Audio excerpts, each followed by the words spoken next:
अस्सलामुअलैकुम, आप देख रहे हैं समा। मैं हूं रमीज अहमद और मैं हूं इरम ज़ईम। बुलेटिन में खुश आमदीद। सबसे पहले बात करते हैं कोरोना वबा की। मरज बढ़ता गया जो दवा की हुकूमती पाबंदियों के बावजूद कोरोना की हलाकत खेजी में तेजी। 3 माह बाद एक दिन में 100 अफराद जान से गए। 4084 नए केसेस रिपोर्ट हुए। मुल्क में मुस्बत केसेस की शरह 8.82 तक पहुंच चुकी है। इस्लामाबाद से देखते हैं ये रिपोर्ट। सख्त पाबंदियों और इक़दामात के बावजूद कोरोना बेकाबू। नए केसेस के साथ अब अमवात में भी खौफनाक इजाफा। एक दिन में मुहलिक वायरस 100 अफराद की जानें ले गया। मुसलसल 5वें रोज 4000 से जायद मस्बत केसेस रिपोर्ट। NCOC के मुताबिक 24 घंटे के दौरान पंजाब में सबसे ज्यादा 73 अमवात हुई। खैबर पख्तूनख्वा में 18, सिंध में 4, इस्लामाबाद 2 और बलूचिस्तान में 1 मरीज दम तोड़ गया। अब तक 14,356 पाकिस्तानी वबा की भेंट चढ़ चुके हैं। गुज़िश्ता रोज मुल्क भर में 46,000 से जायद कोरोना टेस्ट किए गए। 4,084 अफराद में वायरस की तशखीस। फ़आल केसेस की तादाद 48,566 तक पहुँच गई। 3,170 मरीजों की हालत तशवीशनाक करार। मुल्क में कोरोना केसेस की शरह 8.82% रिकॉर्ड। बिगड़ती सूरत हाल पर सरबरा NCOC असद उमर भी सख्त परेशान। सूबों को खत लिखकर SOPs पर सख्ती से अमल दरामद यकीनी बनाने की हिदायत कर दी। लाहौर में 2 रोज़ में बगैर मास्क घूमने और SOPs की खिलाफ वर्जी पर 410 अफराद के खिलाफ मुकदमा दर्ज किए गए। अपडेट्स हासिल कर लेते हैं समा के नुमाइंदे जहांगीर खान से। जहांगीर खान, यानी अब जो SOPs को फॉलो नहीं करेगा उसके खिलाफ कार्रवाई होगी। जी बिल्कुल, पुलिस की जानिब से ये वाज़ेह कर दिया गया है कि SOPs पर अमल दरामद ना करने वालों के खिलाफ सख्त कार्रवाई जो है वो अमल में लाई जाएगी। इन 2 दिनों के दौरान मजमूई तौर पर SOPs की खिलाफ वर्जी करने वाले 400 से ज्यादा अफराद के खिलाफ मुकदमात दर्ज किए जा चुके हैं, जिनमें से 188 अफराद के खिलाफ सिर्फ और सिर्फ इस बुनियाद पर मुकदमा दर्ज किया गया है कि उन्होंने मास्क नहीं पहना था। डिवीजन वाइज बात की जाए तो सबसे ज्यादा मुकदमा जो है वो सिटी डिवीजन, उसके बाद इकबालटोन डिवीजन और फिर इस तरह से सदर डिवीजन में दर्ज किए गए हैं। पुलिस का कहना है कि मास्क ना पहनने और SOPs की खिलाफ वर्जी करने वालों के खिलाफ साथ जो है वो किसी किस्म की कोई रियायत नहीं बरती जाएगी और मुकदमात के इंदराज के साथ उनको भारी जुर्माने भी आयद किए जा सकते हैं। जी ठीक है, बहुत शुक्रिया अपडेट किया आपने जहांगीर खान। नॉर्थ कराची, नॉर्थ नासिराबाद और गुलबर्ग के मुख्तलिफ UCs में 12 अप्रैल तक माइक्रो स्मार्ट लॉकडाउन नाफिज कर दिया गया है। मुतासरा इलाकों में डबल सवारी पर भी पाबंदी होगी। मजीद जान लेते हैं समा के नुमाइंदे साद साबरी से। साद, मजीद क्या क्या पाबंदियाँ यहाँ पर लगाई गई? जी बिल्कुल रमीज, ये जिला वस्ती के अंदर रवा माह में तीसरा नोटिफिकेशन जारी हुआ है माइक्रो स्मार्ट लॉकडाउन का। और इस बार जो नोटिफिकेशन जारी हुआ है उसके तहत 3 सब डिवीजन के मुख्तलिफ इलाकों में लॉकडाउन नाफिज किया जाएगा। 29 मार्च से 12 अप्रैल तक का ये नोटिफिकेशन जारी किया गया है, जिसके मुताबिक नॉर्थ नासिराबाद, गुलबर्ग, नॉर्थ कराची की मुख्तलिफ UCs और रिहायशी यूनिट्स पर लॉकडाउन नाफिज किया जाएगा। मुतासरा इलाकों में आने जाने वाले तमाम अफराद को मास्क पहनना लाजमी होगा, ये नोटिफिकेशन में वादे किया गया है। जबकि डबल सवारी पर भी पाबंदी होगी और बेजा जो गैदरिंग होती है उसके खिलाफ भी जो है वो कानूनी कार्रवाई की जाएगी। जितने भी इस वक्त माइक्रो स्मार्ट लॉकडाउन लगाए गए हैं जिला बस्ती के अंदर, उन तमाम हॉट स्पॉट्स में जो मरीज हैं उनको घरों से निकलने पे पाबंदी है, दफ्तर जाने पे पाबंदी है और उस इलाके में उन हॉट स्पॉट्स ठीक है, माइक्रो स्मार्ट लॉकडाउन होगा वस्ती के इन इलाकों में। अपडेट्स के लिए शुक्रिया साद साबरी। अभी आपको बराह रास्त लिए चलते हैं मौमन खुसूसी डॉक्टर फैसल सुल्तान मीडिया से बात कर रहे हैं। दिनों उनको वैक्सीन की जो है अपॉइंटमेंट जो है उसका मैसेज आ सके। सो आप सबसे फिर से मैं एक दफ़ा दरख्वास्त करूँगा कि इस वायरस को संजीदगी से लें।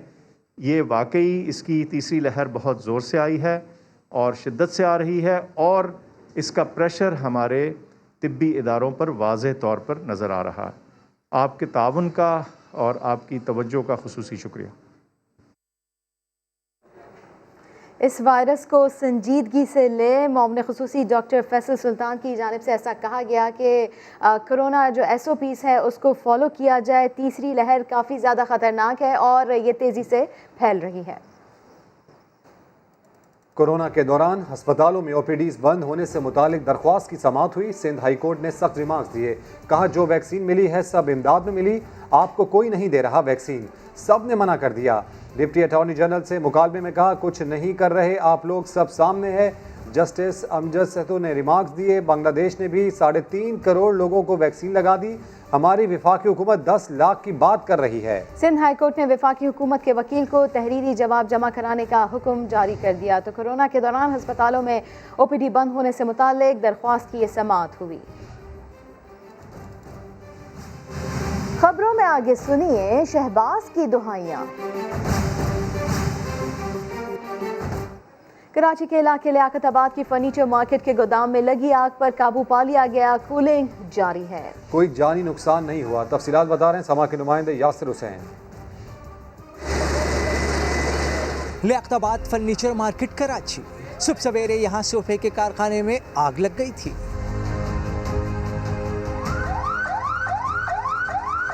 फायर ब्रिगेड की 5 गाड़ियां और एक स्नॉर्कल मौके पर पहुंचे। आग पर काबू पाया। ग्राउंड क्लियर है, फर्स्ट क्लियर है। इन 2 जगहों पे आग नहीं है और सेकंड फ्लोर पे आग लगी है। ये इसको इन्वेस्टिगेट किया जाएगा कि ऐसी इस नौयत की आग कैसे लगी है कि बेसमेंट में आग है और सेकंड के ऊपर आग है।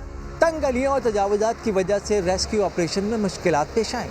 जिस इमारत में आग लगी है वो दरअसल रिहायशी नहीं है, वो एक कारखाना है जो उसमें मतलब फर्नीचर का या कुशन वगैरह का काम होता है ना। इसके बिल्कुल बराबर वाला मेरा फ्लैट है।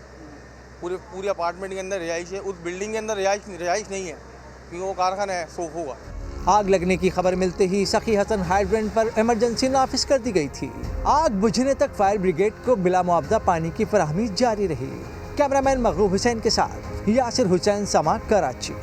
मुल्क में कोरोना की बिगड़ती सूरत हाल साबिक वज़ीर आज़म शाहिद खाकान अब्बासी ने NCOC को नाकाम करार दे दिया। एहतसाब अदालत के बाहर मीडिया से गुफ्तगू में कहा, ऐसी पॉलिसियां बनाने का क्या फ़ायदा जिनका कोई नतीजा ना निकले। हुकूमत ने अभी तक कोरोना वैक्सीन के लिए कुछ नहीं किया। खैरात लेकर कोरोना का मुकाबला कर रहे हैं। इदारा बनाया गया national command and operation centre, जिस तरह कोई कश्मीर फतह करने जा रहे हैं। 1 साल के अरसे ने साबित कर दिया है कि ये NCOC नाकाम हो चुका है। जिस तरह अब हमें पता चला है 3 साल के बाद कि हमारा वज़ीर खजाना नालायक था, जब मुल्क की मईशत तबाह हो गई तो मेरी भी गुजारिश होगी कि ये NCOC भी नाकाम हो गया है। NCOC के 16 नुकात कई दफा पढ़े, इसके अंदर कोई वैक्सीन का जिक्र नहीं है। वैक्सीन का जिक्र इसलिए नहीं है कि करप्शन वैक्सीन में हो रही है। हम आज तक एक वैक्सीन नहीं खरीद सके। खैरात लेकर हम कोविड का मुकाबला कर रहे हैं। फिलहाल साहब को मुबारकबाद पेश करता हूँ कि दुनिया का वाहिद मुल्क है जिसने प्राइवेट सेक्टर को वैक्सीन इंपोर्ट करके बेचने की इजाजत दी है। कल से एक वीडियो चल रही है कि एक वफाकी वजीर की पूरी फैमिली को वैक्सीन लग रही है। यार आपने चोरी करके वैक्सीन लगानी थी, वीडियो तो ना बनाए ना। इनको अवाम की परवाह नहीं है।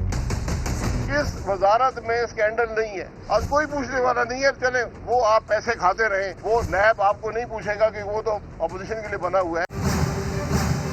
खबरों में आगे देखिए वाने बाला से निकाला तक।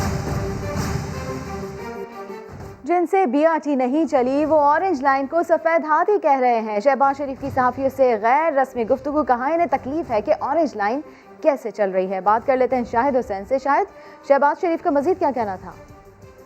आज जब शहबाज शरीफ से अदालत के अंदर सहाफ़ियों की गुफ्तगू हुई तो उन्होंने यही कहा कि जिनसे BRT नहीं चल रही वो ऑरेंज लाइन को अब सफ़ेद हाथी कह रहे हैं। उन पर ऑरेंज लाइन पर जो है वो तनकीद कर रहे हैं। इन्हें तकलीफ है कि BRT नहीं चल रही और ऑरेंज लाइन चल रही है। इन्हें सब्सिडी देने का पता ही नहीं है क्योंकि पूरी दुनिया के अंदर ट्रांसपोर्ट के ऊपर सब्सिडी दी जाती है। जब उनसे सवाल किया गया कि शायद यही वजह है कि पंजाब असम्बली में इन हाउस तब्दीली की बातें हो रही हैं, जिस पर उन्होंने ये कहा कि वो तो इस वक्त पाबंदी सलासिल हैं, उनको जो सियासी खबरें हैं उसका पता अखबारात से ही चलता है।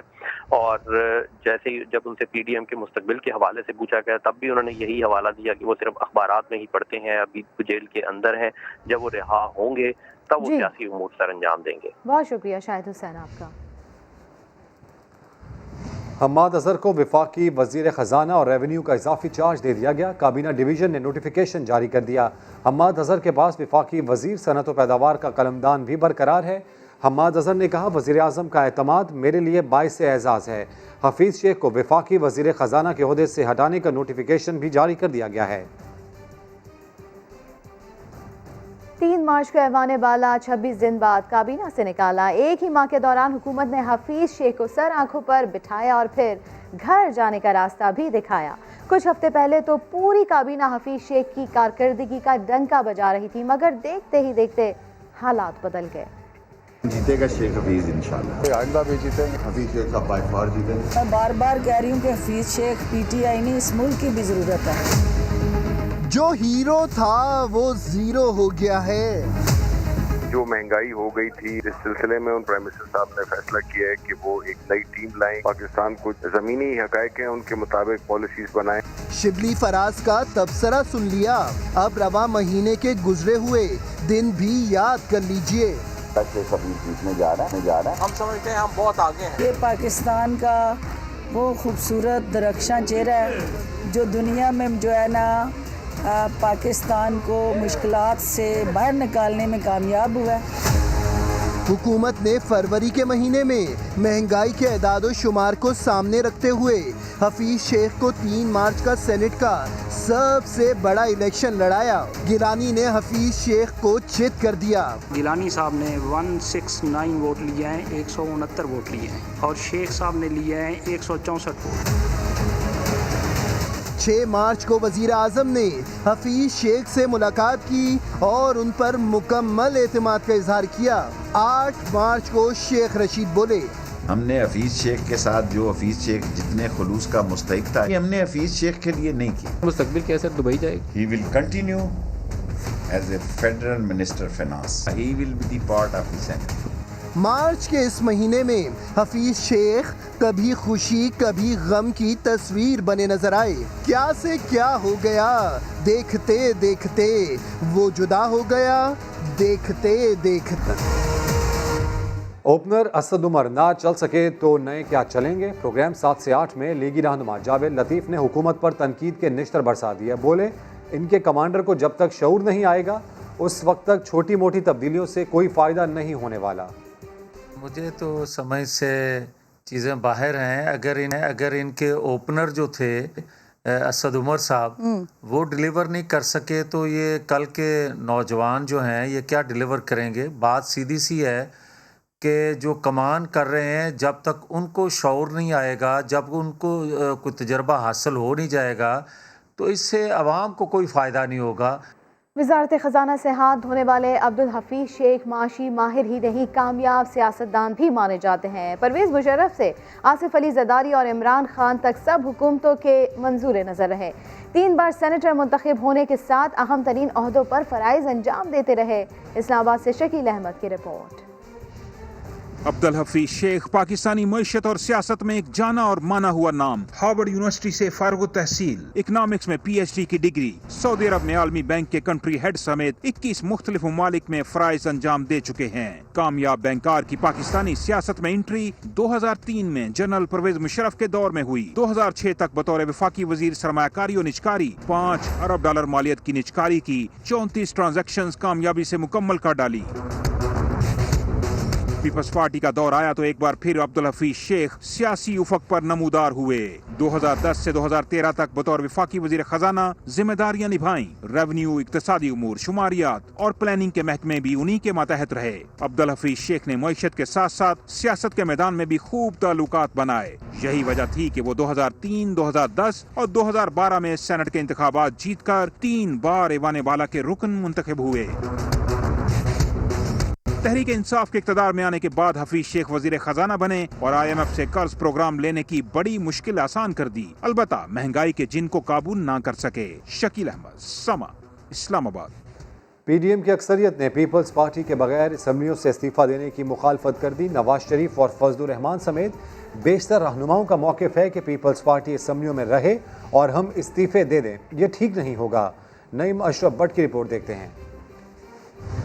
पीपल्स पार्टी के बाद PDM की दीगर जमातें भी मुस्ताफी होने से इनकारी हो गयी। ज़राए के मुताबिक 21 मार्च को जाती उम्रा में मौलाना फजलुर रहमान और सीनियर लीगी रहनुमाओं के दरमियान मुलाकात में तय हुआ कि पीपल्स पार्टी की जानिब से इस्तीफों की मुखालफत के बाद दीगर अपोजिशन अरकान असम्बली को भी इस्तीफे नहीं देने चाहिए। इसके अलावा 25 मार्च को मॉडल टाउन में नून लीग के सेक्रेटेरिएट में PDM रहनुमाओं की मुलाकात में राना सनाउल्लाह ने कमर जमान कायरा को मुखातिब करते हुए कहा कि जब आपने इस्तीफे नहीं देने तो फिर हम क्यों दें।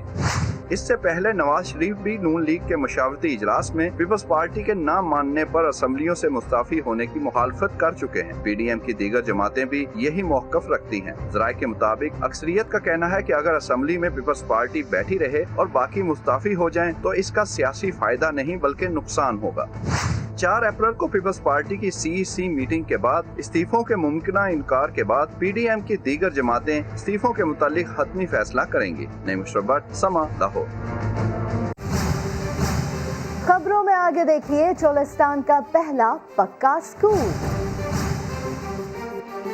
मुस्लिम लीग नून की उम्मीदवार हल्का NA 75 डस्का नौशीन इफ्तिखार कहती हैं कि सुप्रीम कोर्ट से पुरुमीद हूँ, फैसला दोबारा इलेक्शन का आएगा। समा के नुमाइंदा शहजाद अहमद से खुसूसी गुफ्तगू में बताया कि 19 फरवरी को पुलिस और PTI के हामियों ने पोलिंग स्टेशनों को यरगमाल बना के रखा था, जाली वोट डलवाए गए, लोगों को हरासा किया गया। इलेक्शन के दिन क्या कुछ हुआ सब बता दिया। नौशीन इफ्तिखार साहब आप बताइएगा कि 19 फरवरी वाले इलेक्शन वाले रोज़ हुआ क्या था? मैंने जिस दिन उसका आगाज़ किया है तो हार्डली 2 या 3 पोलिंग स्टेशंस पे मैं गई हूँ तो मुझे कॉल्स आना शुरू हो गई हैं कि डस्का के मुख्तलिफ पोलिंग स्टेशन जो हैं उनके दरवाजे बंद हैं और उनको खोला नहीं जा रहा। फायरिंग हो रही है और पुलिस जो है लोगों को एंटर नहीं करनी। लोगों ने मेरे ख्याल से 2-2 घंटे 3-3 घंटे बाहर वेट किए। पुलिस के साथ हमने जब लड़कर दरवाजे खुलवाए भी हैं तो जैसे ही मैं उस पोलिंग स्टेशन से निकलती थी उस पोलिंग स्टेशन को दोबारा बंद कर दिया जाता था। बाद में जब मैं RO के ऑफिस गई हूँ मुझे रिजल्ट आना मौसूल हो गए थे। उन रिजल्ट्स में हम जीते तो थे लेकिन टर्न आउट बहुत कम आ रहा।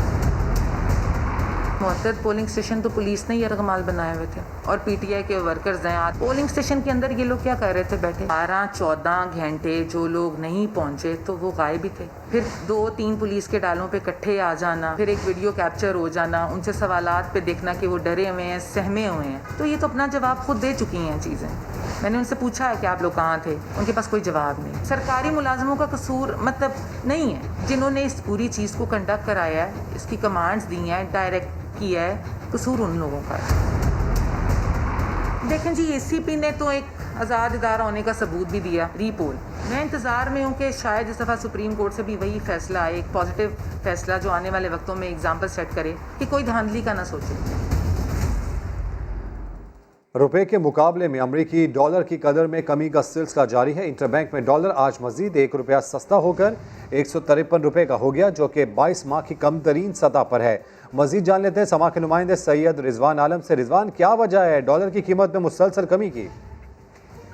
जी देखें, पाकिस्तान में कोई चीज अगर महंगी हो जाए तो वो सस्ती नहीं होती और डॉलर के ऊपर तो ये मिसाल बिल्कुल सादिक आती थी। डॉलर सिर्फ बढ़ता था लेकिन सस्ता नहीं होता था।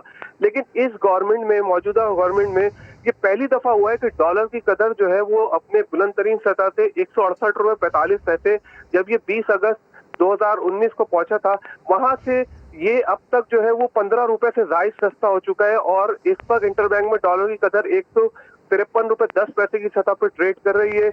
और डॉलर जो कम हो रहा है इसकी वजूहात ये बयान की जा रही हैं कि डिजिटल रोशन डिजिटल अकाउंट में जो है वो सिर्फ 7 माह में 75 करोड़ डॉलर आ चुके हैं। एक साल में अंदाजा है कि 1 अरब डॉलर से ज्यादा जाएंगे। 500 मिलियन डॉलर की किस्त आने वाली है IMF से।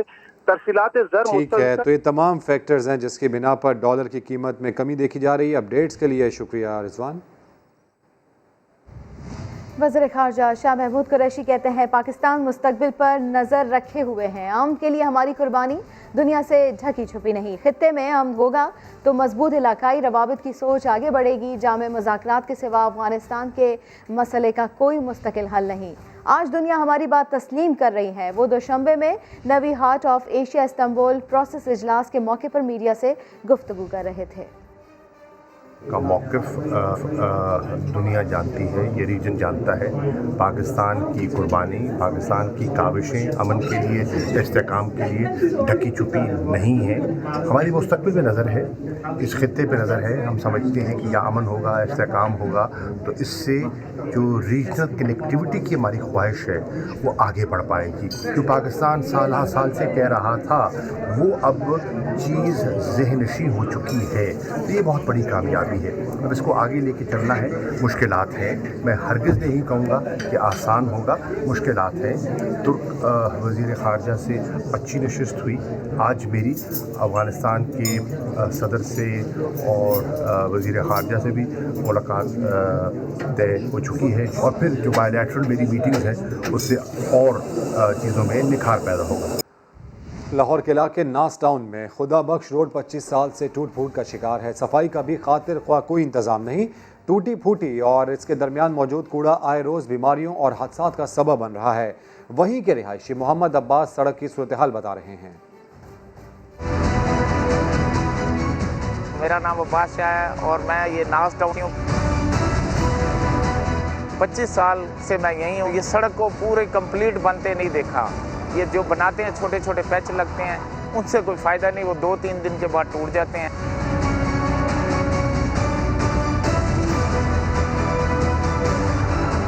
यहाँ आए दिन एक्सीडेंट होते हैं, एम्बुलेंस गुजरती हैं, उनको प्रॉब्लम होती है।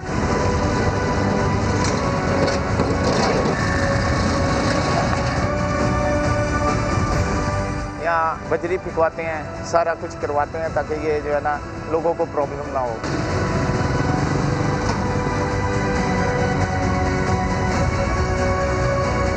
इतना अरसा हो गया है कहते हुए गवर्नमेंट को भी और यहाँ के जो MPs हैं कि इसको यहाँ से सफाई करवाएं, इन्हीं से बीमारियाँ लगती हैं। अगर इस सड़क को बेहतर कर दिया जाए और यहाँ से ये सफाई की जाए तो यही इलाका बहुत अच्छा होगा, बीमारियों से भी निजात हो जाएगी और लोग भी खुशहाल हो जाएंगे।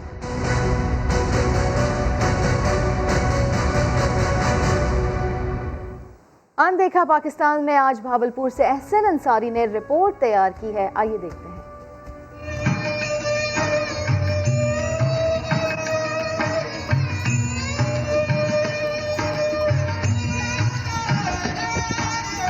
चोलिस्तान की दास्तान बड़ी अजीब है। यहाँ लोग कभी इल्म के तालिब नहीं रहे।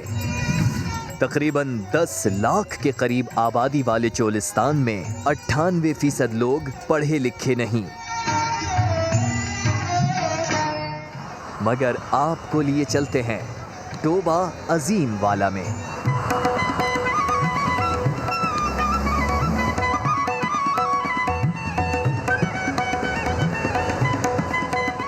यहाँ के लोगों ने पाई पाई जोड़ी और रेत के समंदर में इल्म की शमा जलाई।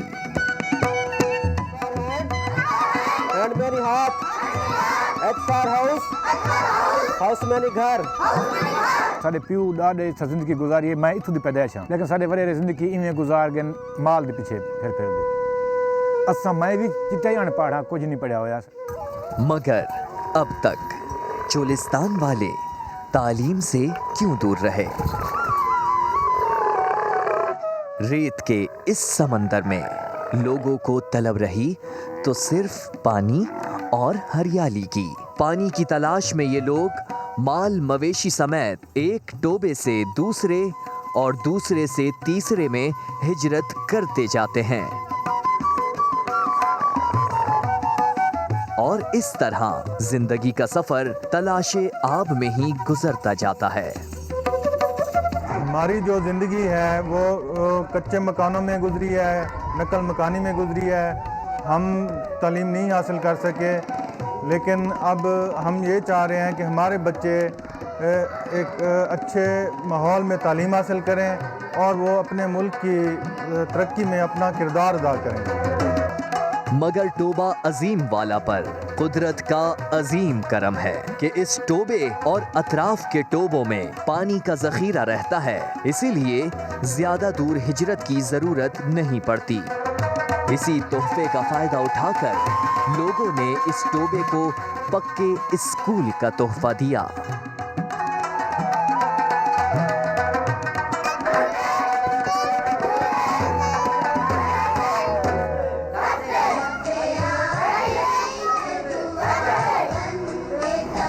चौथी क्लास में पढ़ता हूँ और जब मैं पढ़ लिख जाऊँगा और अभी अपने छोटे बहन भाइयों को इस स्कूल में पढ़ाऊँगा। हमारे इधर जो हैं वो बच्चे 36 हैं, बच्चियाँ 40 हैं। गाना गाएगी। शुक्र है ज़ात पाक दा चलो भी साडे औलाद जरिए हुण कुछ ना कुछ शहूर च आंदी वेंदी है उन्हां दे हिसाब नाल चलो सौख भी शहूर औलाद सेंदी है। जिन्होंने अपनी तकदीर में हिजरत, मवेशी चराहना और उन्हीं से कमाना लिख लिया था, उनके बच्चे पढ़ लिख कर एक नई जिंदगी का सफर शुरू करके चोलिस्तान की तकदीर बदलने जा रहे हैं। इलेक्शन कमीशन में पीटीआई फॉरेन फंडिंग केस की समाअत हुई। तहरीक इंसाफ ने एक बार फिर अकबर एस बाबर को अकाउंट्स की तफसीलात देने की मुखालफत कर दी।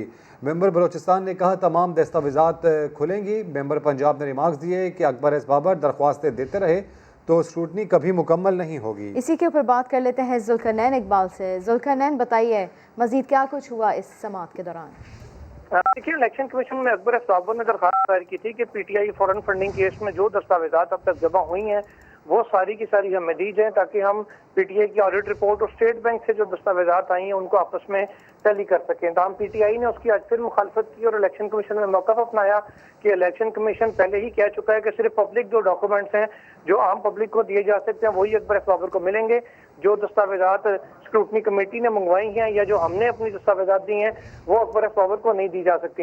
इलेक्शन कमीशन के जो मेंबर है पंजाब के, उन्होंने ये कहा कि स्क्रूटनी कमेटी के जो है उनकी रिपोर्ट भी यही आई है कि अकबर एस बाबर बार बार दरखास्तें देते हैं जिसकी वजह से स्क्रूटनी का अमल मुतासिर हो रहा है। अगर हर ट्रांजैक्शन के ऊपर दरखास्तें आती रहीं और उनको वेरीफाई करते रहे तो ये तो कभी स्क्रूटनी का अमल मुकम्मल ही नहीं हो सकेगा। अब इलेक्शन कमीशन ने पीटीआई से भी ये कहा कि जो जिन दस्तावेजात पर आप इन्हिसार कर रहे हैं वो दूसरे फरीक को देने में क्या अमरमानी है, क्यों नहीं आप उनको दे रहे? बहुत शुक्रिया जुल्करनैन इकबाल आपका। कराची में आज से गर्मी की शिद्दत में इजाफे का इम्कान है। महकमा मौसमियात के मुताबिक ज़्यादा से ज़्यादा दर्जा हरारत 40 डिग्री सेंटीग्रेड को छू सकता है। मज़ीद जान लेते हैं समा की नुमाइंदा जमजम सईद से। जमजम, बताइएगा। बिल्कुल, महकमा मौसमियात के मुताबिक शहर कायद में गर्मी में इजाफे का इम्कान जाहिर किया गया है। गर्मी की ये लहर 3 अप्रैल तक जो है इसी तरह जारी रहेगी, जबकि कम से कम दर्जा हरारत आज सुबह 25.5 डिग्री सेंटीग्रेड रिकॉर्ड किया गया है। मौजूदा दर्जा हरारत की अगर मैं बात करूं तो इस वक्त 27 डिग्री सेंटीग्रेड रिकॉर्ड किया जा रहा है, जबकि महकमा मौसमियात का ये भी कहना है कि समंदरी हवाएं जो है वो दोपहर के औकात में बंद रहेंगी। हीट वेव की अगर मैं बात करूँ तो हीट वेव का फिल वक्त कोई खदशा नहीं है। जी, जमजम सईद अपडेट कर रही थी। कराची में सनती और तिब्बी फजले को ठिकाने लगाने के लिए जदीद प्लांट लगा दिया गया है। प्लांट कितना फजला जलाने की सलाहियत रखता है और माहौल को किस तरह साफ रखेगा, ये जानते हैं शायान सलीम की इस रिपोर्ट में। घरों से निकलने वाला कचरा हो या सनतों और अस्पतालों का फजला, कराची में कचरे को ठिकाने लगाने का कोई मौसर निज़ाम नहीं।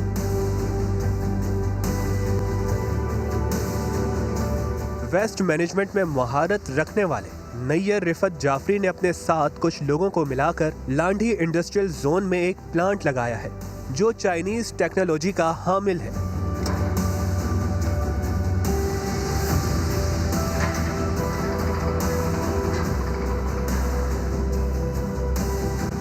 इनका दावा है ये कराची में पहला जदीद ऑटोमेटिक प्लांट है जो यौमिया 12,000 किलो फजला मुनासिब तरीके से ठिकाने लगाने की सलाहियत रखता है।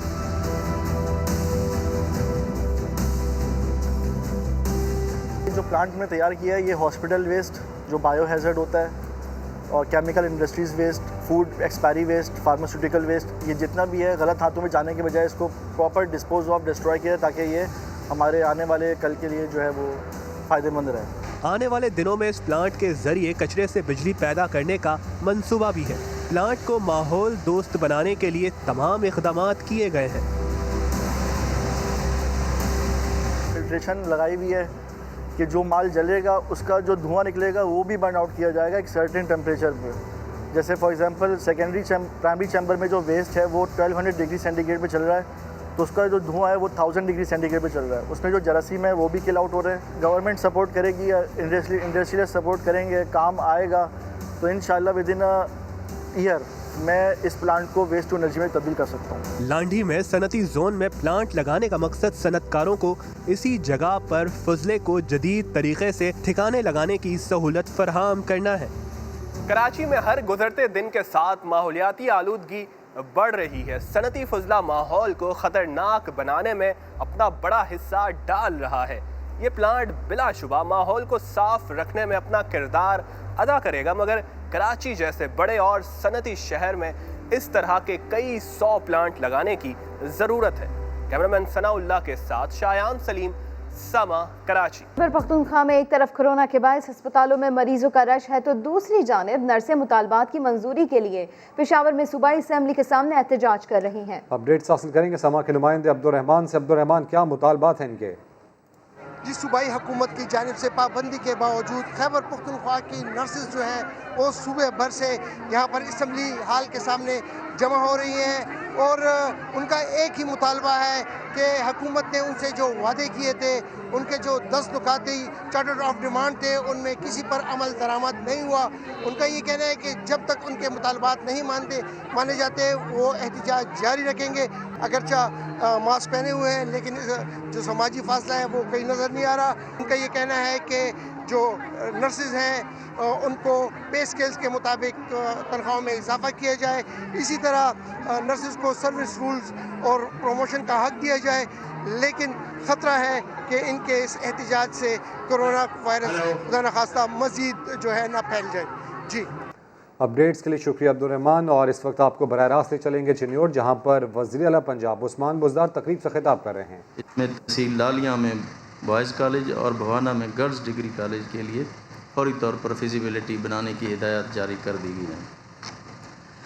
आज चिन्योट में हमने 43 करोड़ 17 लाख रुपए के मंसूबों का इफ्तिताह किया है और रूरल एक्सेसिबिलिटी प्रोग्राम, जिसमें खेत से मंडी तक 45 किलोमीटर तवील सड़कों के 4 मंसूबे शामिल हैं, जिनका आज इफ्तिताह हुआ है।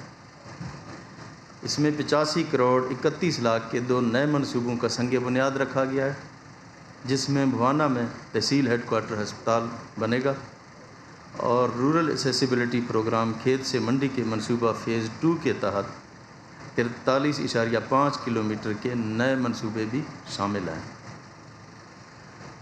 एक आप लोगों का देरीना मसला और यहाँ की बहुत ही अहम जो प्रोजेक्ट है फैसलाबाद चिन्योट सरगोधा रोड, जिसकी लंबाई 67 किलोमीटर है और इसकी जो कास्ट बनती है 12 अरब 70 करोड़ रुपए बनती है।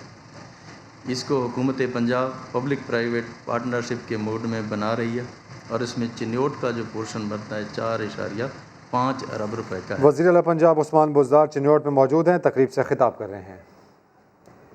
ब्रेक के बाद हाजिर होंगे हेडलाइंस के साथ। देखते रहिए समा।